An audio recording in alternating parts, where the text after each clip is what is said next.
Hello, welcome to our session, implementing a multi-campus VuFind. Sorry, and I'm just trying to get my screen up. My name is Jaleh Fazelian, and I am the Associate Dean of Libraries at the University of Missouri, St. Louis, and I'm joined by my colleagues here, and we'll go through that really quickly. So here's our agenda, a little bit of an introduction, why an OPAC. We investigated some different platforms, we gathered data and feedback, we coordinated testing and configuration, we rolled it out, and now where are we? So here are my fellow colleagues, Renee, Kirsten, Buddy unfortunately cannot make it, he is ill today, Stephen and Katie. We also have members of our team who can't make it, and they're listed here, although one of them is in the room, Ernest. He's just not part of our panel today. So a little bit about the University of Missouri System Libraries. We are made up of 4 campuses and the State Historical Society. And so we are within ourselves sort of a mini consortium, essentially. We migrated to Folio in 2022, and we've been live since then. We are hosted by EBSCO, and we have a lot of integration. So we have Panorama, we have MetaDB. Our UMKC folks have ASRS that runs their robot, and we are about to implement Backstage for authority work. And we have EDS as our discovery layer. As you can see, we have of instances and items, so we are a decent size collection that, as a tenant in Folio. So why an OPAC? I'll just say, when we went to Folio, we were actually excited to not have an OPAC. We were like, the future of libraries is OPAC free. But what we found out quickly is that we were wrong. The future of libraries includes an OPAC. Is that what Folio stands for? So why did we add it back? We added it back not because of Folio necessarily, but because EDS lacked some functionality that was really important. I'm not going to go through every single one of these items, but I am going to touch on some of the really big ones, which is multi-volume requests. So if you did all 3 volumes of a title, you could only get volume 1, and then you were getting access to volumes 2 and 3. That's a problem for users.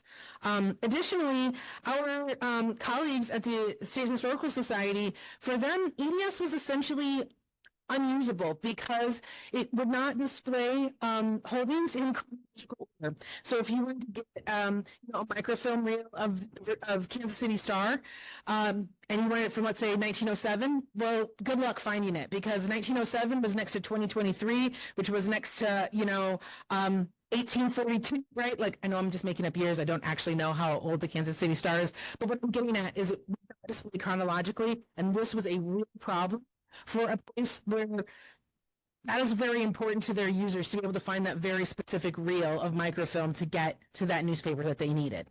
And also bound widths. Oh, I'm sorry, the audio is breaking up. I apologize for that. So the bound widths, we also have a lot of special collections, and those include a lot of bound widths, and not getting those to display also became a real issue, especially for some of our advanced users. So, our users, they just wanted a little bit of OPAC, please. And so who wanted those? Who were the people that wanted that? Our guest users. So because we are a university system, you have to have an SSO login to have access to our resources. But many of us, again, have special collections libraries which have guest users, so pay a fee to check out print materials, and they were completely shut out of the process for patron empowerment through EDS because they did not have an SSO, because they were not officially a member of one of our universities.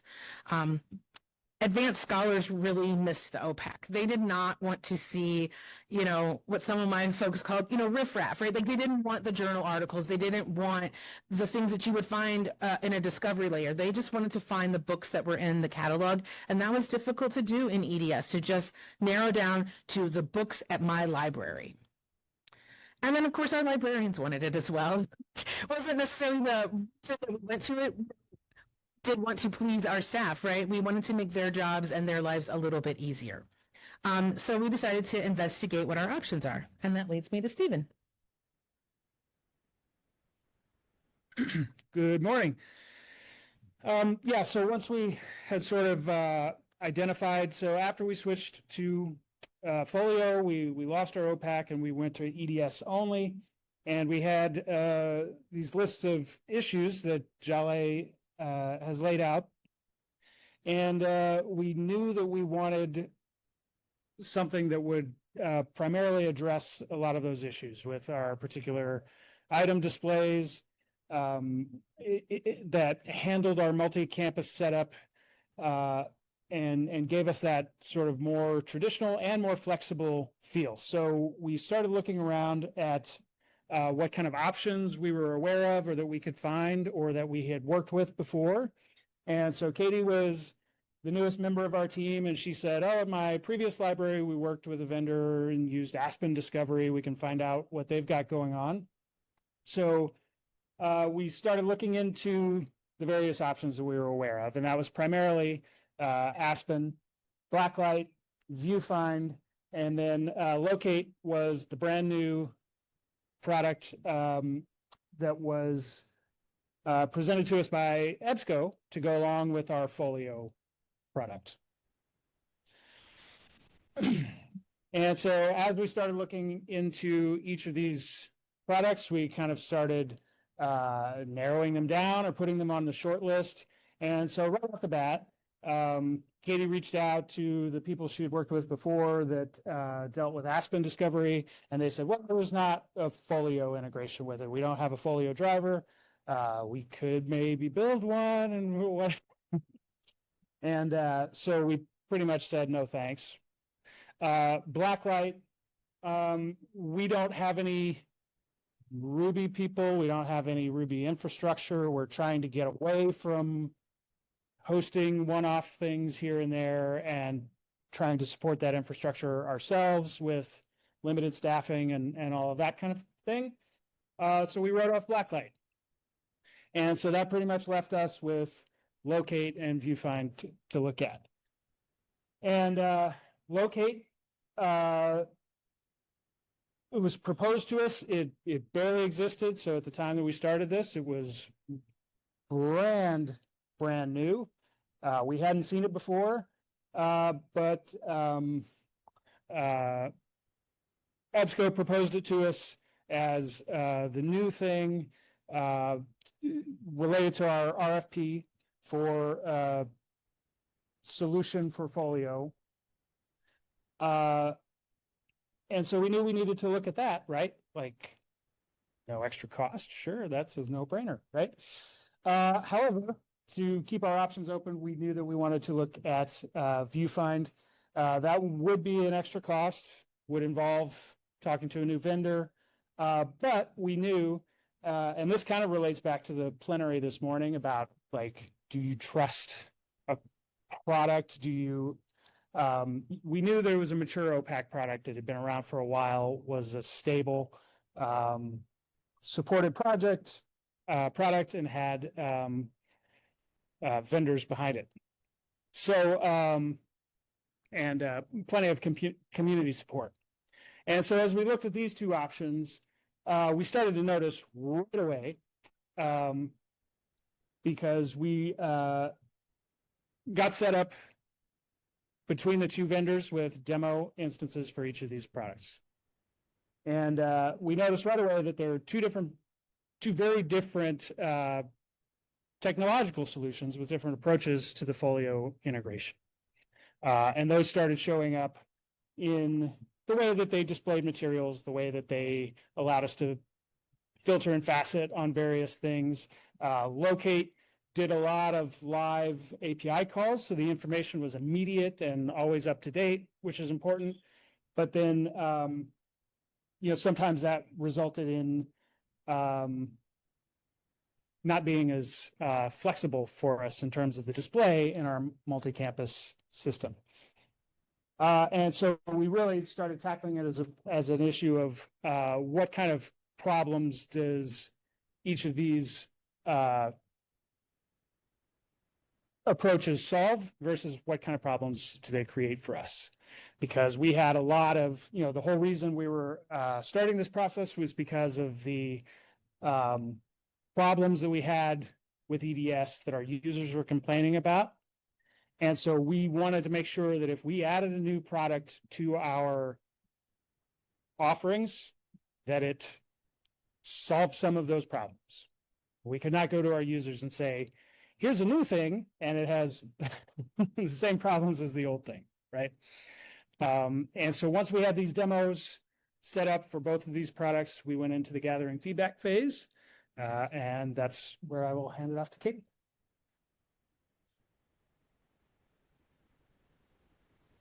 Okay. Can you hear me okay? Okay. I'm soft-spoken, so just want to make sure.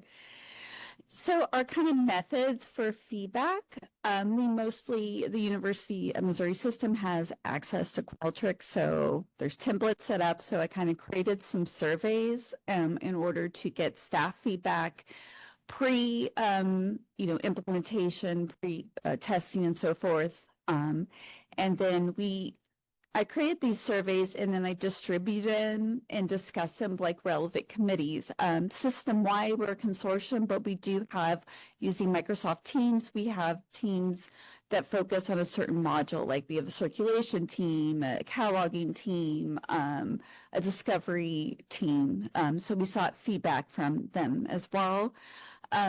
And so also we would distribute to these individual teams, but not everyone at system staff is a member of these teams. So a lot of the site coordinators, as mentioned before, each campus has a site coordinator. They would distribute the survey further to staff that are interested. Once we compiled all this, we met with the committees to discuss the feedback. I summarized it and, did some comparison charts and so forth, and they would rank the priorities and ultimately make recommendations. Because each campus kind of has a different setup when it comes to the ILS and discovery, some campuses such as Columbia, they have their own kind of like discovery staff, and they created their own survey to distribute. So mine was kind of system-wide, and then there was like campus-specific ones as well. And we also we tried to avoid it, but we also got feedback, of course, through Microsoft Teams, chat, and also through email as well. So 6 surveys were ultimately distributed. So as Stephen mentioned, Locate, we had a test site set up. So we had a survey set up for Locate feedback. VuFind, we had one that was just kind of before we actually got our beta site, it was just we had people look at other institutions' VuFind and gave them links to documentation to provide feedback. And then once we kind of made the decision to go forward with VuFind, we just sent a survey with site setup about preferences. And this was based on the form that Index Data gave us for implementation. I had a survey for the beta site feedback, just looking at the test VuFind site. And once we went live, we created a staff and a public survey. And the kind of survey format, all the surveys, I kind of put the known issues on the top for each product, like Locate known issues, VuFind. That way we can cut back on like the number of responses to know what, is going on. There were very targeted questions, very specific.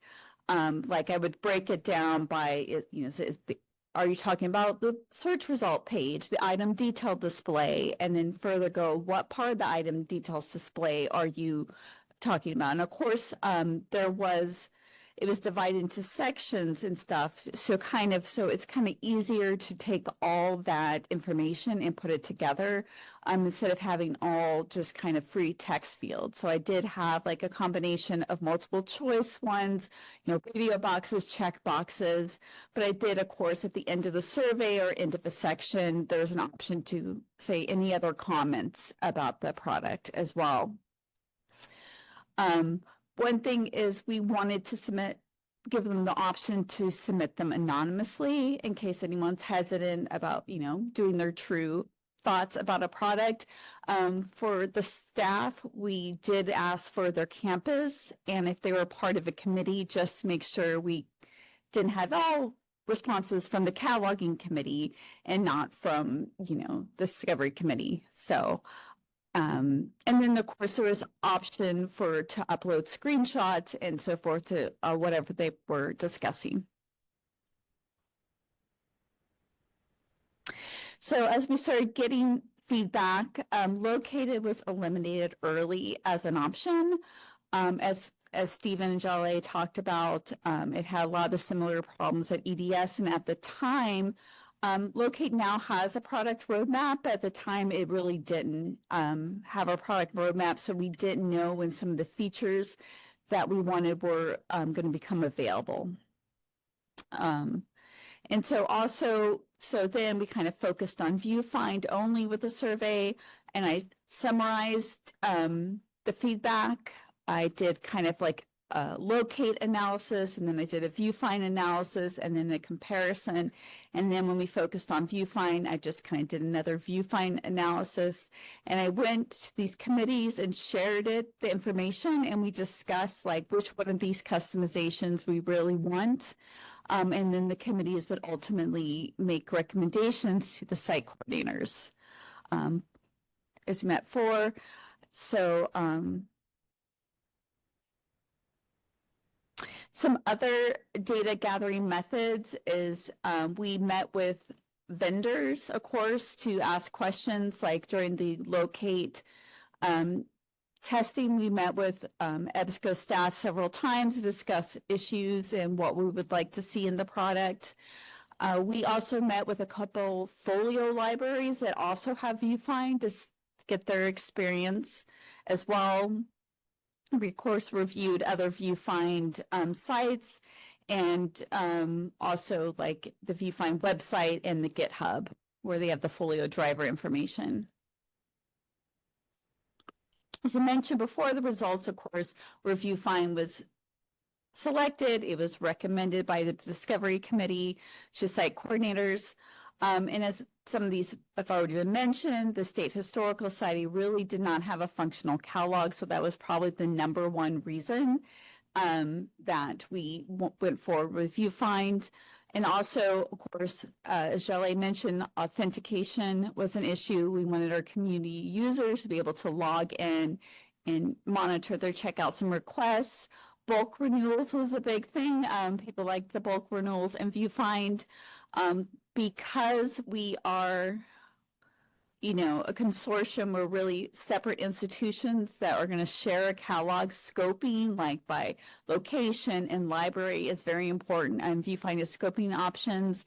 There was a lot more customization options at the time, change wording, the display of the site, and so forth. Permalinking was in human readable format.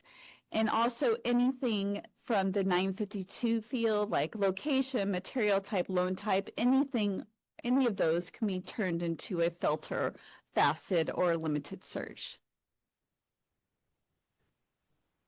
So once we went forward with VuFind, everything, then we kind of started the testing and configuration. So back to Stephen.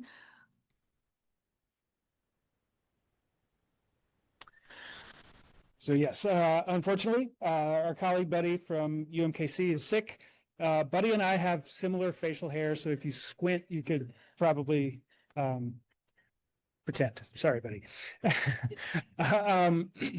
So in context, iOS coordinators to lead the implementation. So our For Campus plus the State Historical Society has had for a very, very long time an iOS coordinators group of iOS coordinators at each campus. That's basically this group who work on issues related to the integrated library system, library service platform, whatever. And so that was the group that worked on the folio migration in the first place. And so kind of just continued along in this work because of its close configuration and relationship to the folio system. And we also have a cross-campus cataloging committee and other cross-campus committees for other aspects like discovery and reference committee for user interfaces. And then each coordinator would work with the staff at their local campus and bring to our meetings. And so as we got into sort of looking at VuFind and configuring for the our own customizations, a couple of notes is that VuFind doesn't have a web admin. There's no EBSCO admin. There's no anything like that. One of the wonderful things, there are a lot of ways that approaching our approach to VuFind is kind of a wonderful example of the open community and open software, in that, you know, we have this EBSCO folio and we're going with VuFind with index data, and they're interoperable and compatible, and we love that. But also everything's on GitHub. We could investigate it, dive in ourselves, figure out what was out there and what was available. We could look at the documentation, the folio drivers. And so the vendor gave us a questionnaire to start the process, asking sort of what kind of things we wanted to display, what requirements we had. So we completed that. Branding. One of our particular quirks that we had for our setup was that we have a lot of locations that we don't want people to place requests on.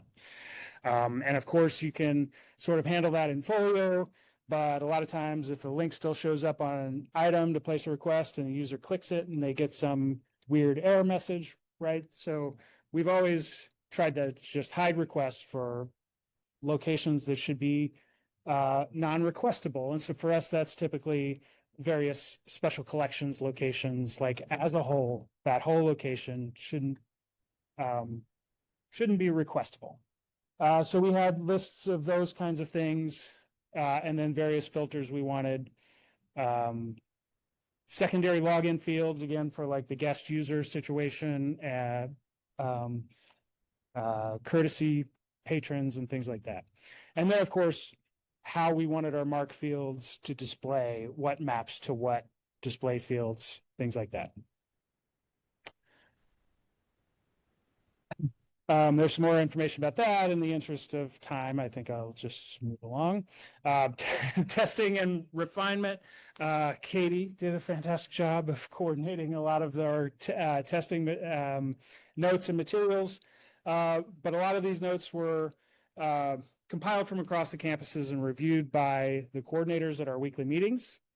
And then having a single person. So Katie works for system instead of a particular campus. And so a lot of times she's our point person for sort of compiling everything from all of us and moving it along. And so we did have a lot of changes that we wanted to mark display and item changes that we wanted to, we wanted things to, in general, look very similar to how they look in our EDS instance. Because typically people will be switching back and forth if students find their way into VuFind somehow and don't know where they are. You know, we didn't want terminology to be different, so we made some customization there. And then another example of a particular customization is, again, for those special collections materials, where we don't want them to place requests. A lot of our special collections departments actually want people to be able to make appointments to come and see the material instead of placing a request and having a 15th century manuscript mailed to their house, right? So we have a create appointment link. And so this is UMKC's example, where it fills in some of the material from the record into the appointment form, which is kind of neat. We also needed to customize login forms, add course reserves. That was like one of the major features that we needed from the whole thing. FAQs, SSO, and then other pending features. And so then once we had it configured, we needed to launch it.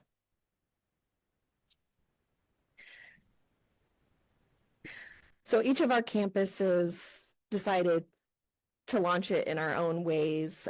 We don't do everything the same way when it comes to our websites and how we label things.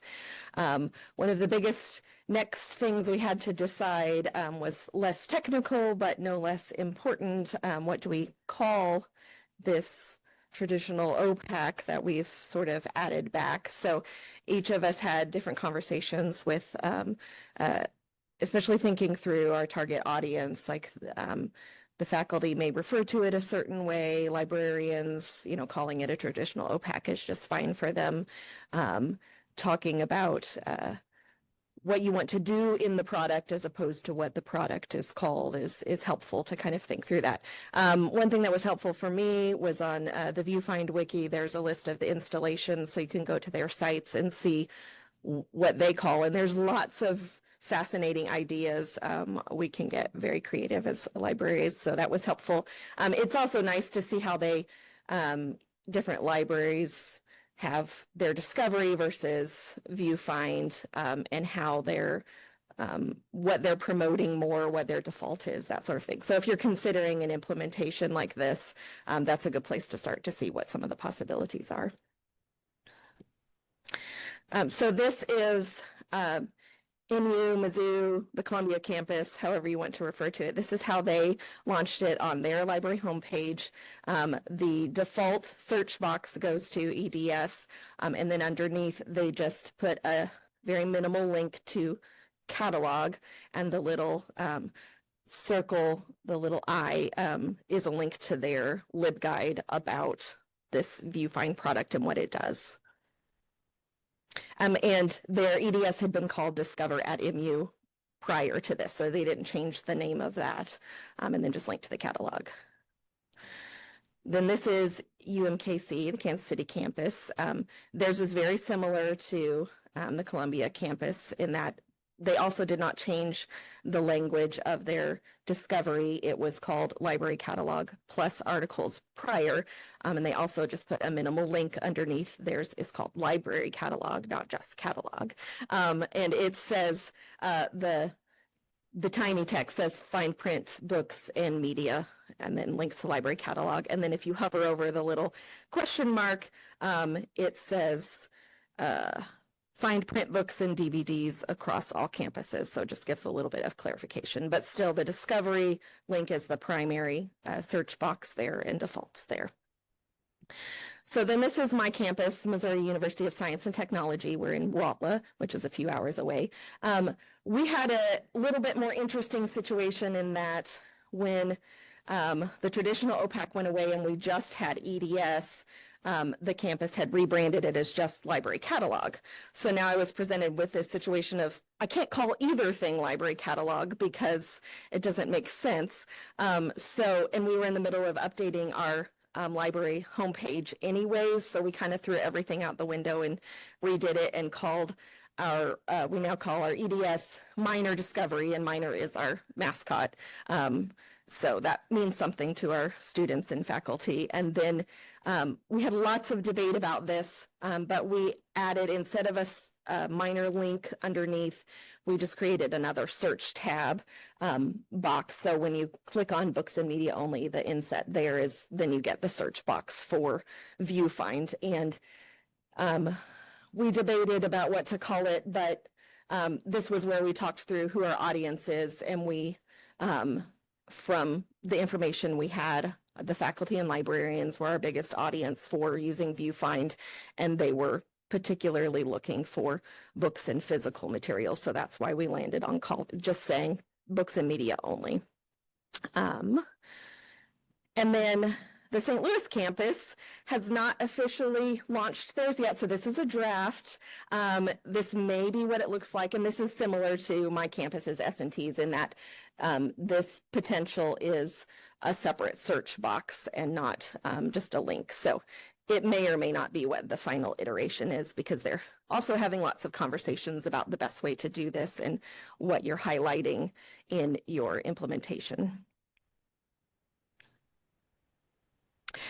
So in addition to actually making it live on the website, lots of communication and promotion across all of the campuses. So these are just a few of the things that all of the committees that everybody else has talked about, we shared the live link with all of those. And since those librarians are some of the target audience for using VuFind, that in and of itself was part of the launch. And also getting feedback from them on where does this link need to live, that sort of thing was really helpful. All of us have done various versions of newsletters and website announcements, and I've put links in there, so if you want to look at the slides later, you can go and see some of the language that we have used. We've all done various levels of LibGuides and staff FAQs. I've looked through everything that we've all done, and some of the language that we've used in talking about it are things like this is a traditional catalog experience or a classic catalog experience or a supplemental search tool or a limited scope of searching, things like that that help the person who's reading it understand the difference between this tool and our Discovery, because we didn't want to minimize what Discovery does and what it offers, and that for most of our students, that's still the primary thing that we're going to be using. So the language in how we promoted it was very important. And there's some examples for you all to use if you embark on something similar. We haven't been live long enough to get a ton of user feedback, but I have a few things, and I believe these are all from faculty. The first three Buddy sent me, and I haven't had a chance to ask him who they actually came from, but it's all been positive. The comment about it's like meeting up with an old friend is like, is definitely either a librarian, I'm guessing. I'm not sure who else would describe any kind of search interface as an old friend, but that's fine. And then the very last comment, it's really great to be able to renew more than one item at a time. This was from Stephen. This was a faculty member that had reported an issue with sorting. They had like hundreds of materials checked out and they didn't sort by due date. So we were able to go back to index data and they were able to fix that quickly. And so then this faculty member responded and was like, thank you for fixing this. It's working great. It's so great to do this bulk renewal, which was one of the key problems that we were trying to solve, which was just nice that immediately we had like, yes, this is doing what we needed it to do and what we intended it to do. So that is our launch. And then Kirsten is going to talk briefly about ongoing maintenance.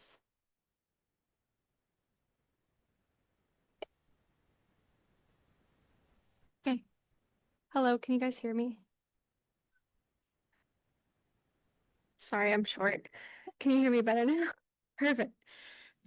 Okay, so I feel like a lot of this will shift and change as we all get settled into it more. For ongoing maintenance, it definitely includes with like folio FAR releases and making sure that everything is communicating as it needs to, since that can kind of mess with things.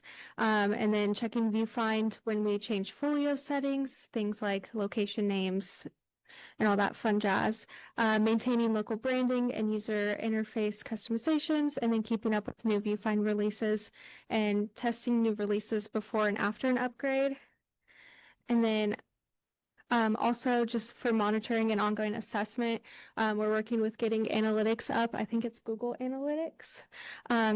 For tracking like search queries, click-throughs, and zero result searches, monitoring patron usage patterns, and then also continuing to survey and get feedback from staff and patrons regarding how the display looks, features, searching, just making sure everything's working and meeting the needs of our patrons, and then monitoring search result accuracy and relevance.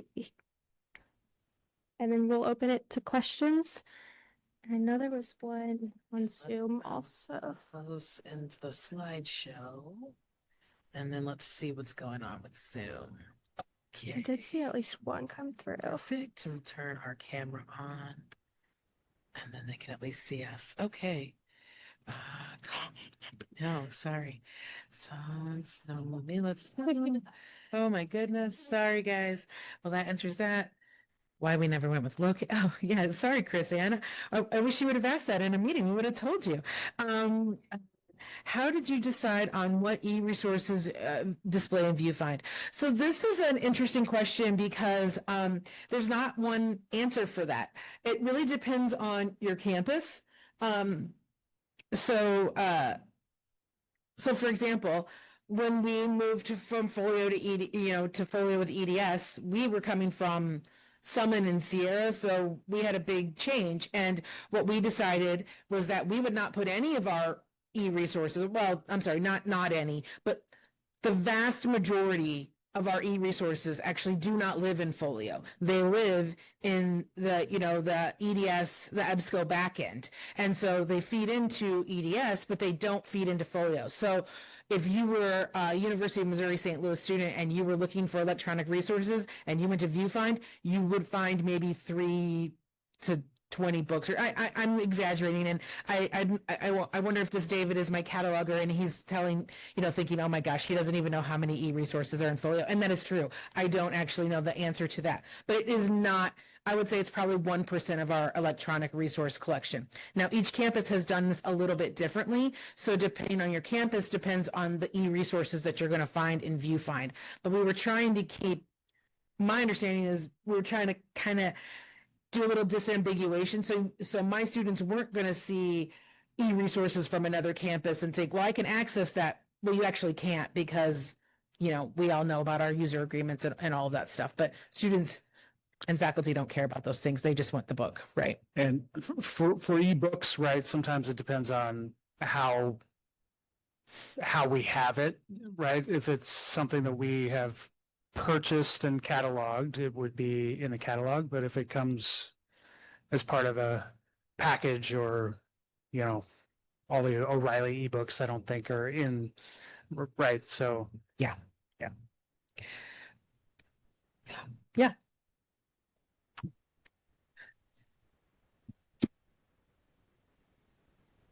You said this, but it sounds like you had since for We are Or- a shared tenant, yes. So we have one instance because technically, although our resources belong to each campus, they actually belong to the Board of Curators of the University of Missouri system. So we share materials, and that's a historical thing. We've been one tenant, one instance for decades. Like, I know at least 30 years. So, and before that as well. gotcha. So on the VuFind side, it's also an instance of VuFind. Yes. How do you mention course reserves? Mhm. How do you handle showing different course reserves from different institutions? That has been tricky. I know a lot of it has to do with us definitely putting our campus designator in the descriptor. But I know that, I'll be honest, I don't deal with course reserves. Somebody else might be a better person to answer this question. But we have been trying to disambiguate because, and it's all about how it gets input into Folio as well. I know that there's been some issues there working throughout that. I'll be honest, my campus doesn't really use a lot of reserves, so we're not as invested in it as, say, Mizzou or UMKC, who have. I think Buddy would probably be able to talk to you about this for a very long time, and I'm sorry he's not here. I hate to hog questions, but also similarly to level mix. How is that handled? And Yeah, we usually send in library loan links through to, they come through the EDS, but yeah, we haven't. How is that going to work in VuFind? I haven't thought about that, but I know my interlibrary loan librarian is on top of that. But I think it just sends you off to makes you log in through your SSO even when you're in VuFind. So if you can't log in as a guest user if you are actually affiliated with the university. So it does kind of know who you are, and then it will know what campus you're affiliated with and kind of send you off on that direction. Have we considered VuFind for discovery? No, we haven't. I'm sorry. No, we haven't actually. I think we're still reeling from our migration to full. Someone's getting our staff to get their minds around all the new workflows and of thinking and all the new products. So to me, that's maybe a step right now. Right now, where our next focus is to get authority working properly again with Backstage. That's our next, I would say, big project to make sure those things work. And you know, tweaking, I would say EDS discovery is for each campus. Other questions? Yeah. So I was wondering if you allow students to check out via EDS still, and do you do both? Like, can they check out via EDS and locate? And then, like, what do the numbers look like for that? Like, how many people are checking out via your EDS versus your VuFind instance, if you're doing So, that? yep, patron empowerment is turned on in both places. So if you never use VuFind, you could still check out materials, see your thing, see all your holds or what's due. And honestly, we don't really have good data yet because we've only launched VuFind a month and a half ago. So I mean, maybe in a year, that would be interesting to take a look at, like who's really like checking out and renewing materials in VuFind versus who's checking out and renewing materials in EDS. But since it's so new, we don't really have any data. I'd be surprised if like undergrads used VuFind a lot, right? It's really, I don't know, and maybe I would find that like I should be surprised, but I get the feeling it's going to be really more for our advanced user or for our community user rather than for your typical undergrad student. But I don't know. Yeah, I think because of some of the patron and the sort of loan management issues we're having with EDS with like the multiple renewal, the bulk renewal sort of features plus multi-volume issues. So if somebody had checked out an item that, you know, does this work with bound widths too? But so they would end up with things in their loan history where it would actually tell them what it was. Because, you know, like they wouldn't know which volume of a title they had or what particular item in a bound width, because EDS wants to show like the instance level, and then what's under that, you know, who right? And so for that reason, we changed most of our links to the sort of my account stuff to the VuFind view. But then the feedback, the last feedback where the person was like, oh, the multiple renewals is so great, and thanks you for advocating for us and all that kind of stuff. She had originally sent me an email about the due date sorting, which I put a ticket in and was able to get fixed right away.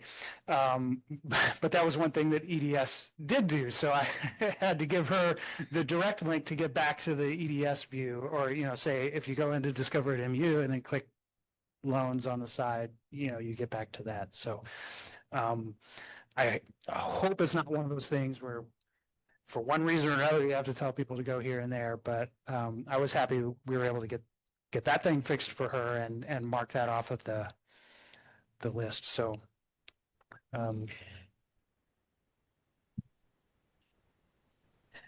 Renee just said, you should pull it up and show everyone what it looks like. So this is what it looks like. Yes, you have a question back there. I'll be honest, I'm not entirely sure how to frame this question. First thing to say is I'm a bit of a stranger to the library world. I'm more from the archival world, and so a lot of the technology that's being discussed today over this week has confused me slightly. And there's lots of terms of art that I don't understand. Same. So I suppose the thing that is really confusing me, and it may be the question that you already addressed about EDS versus VuFind, it seems to me that you're offering your patrons a set of different ways of interacting with your collections. Yes.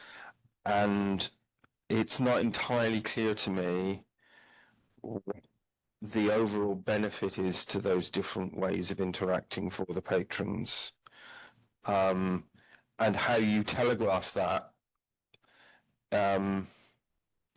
concisely, and you were discussing the way the links are labeled, etc. Seems to me that the fundamental, if I can reflect, it seems to me that it looks to me like you've got a problem with EDS, and maybe that's the issue rather than you need an OPAC.